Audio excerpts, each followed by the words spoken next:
பெற்ற தாய் உன்னுடைய கல்வித்திறன், வாழ்க்கையினுடைய எதிர்காலம் பாதிக்கப்படும் என்று நீ அந்த கைபேசியை, அந்த மொபைல் போனை தொடாதே, தற்போது படி என்று சொல்லிவிட்டு தாய் கண்டித்துவிட்டு, ஒழுங்காக படித்தால்தான் உன்னுடைய எதிர்காலம் நன்றாக இருக்கும் என்று அந்த தாய் அவரது கணவருக்கு, உனது மகன் எந்த நேரம் ஸ்கூலிலிருந்து வந்து போனை பார்ப்பதிலே குறியாக இருக்கிறார் என்று போன் போட்டு அந்த சிறுவனுடைய பெற்றோரிடம் சொல்கிறார்.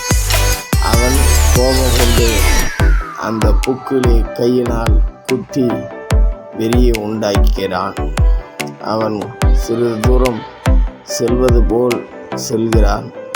ஆனால் திரும்பி வந்து அந்த பேட்டால் ஒரே அடிதான்.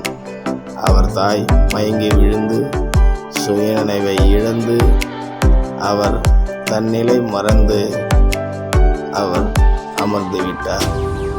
ஆனால் அந்த சிறுவனுக்கு அந்த கைபேசி மீதுதான் தாய் என்ன நிலையானார் என்று அறியாமல் தாய் மூச்சு பேச்சு இல்லாமல் கிடப்பதை அவன் கவனிக்க தவறி அந்த கைபேசியில், செல்போனில் மூழ்கியிருப்பது இளைஞர்களுடைய வாழ்க்கை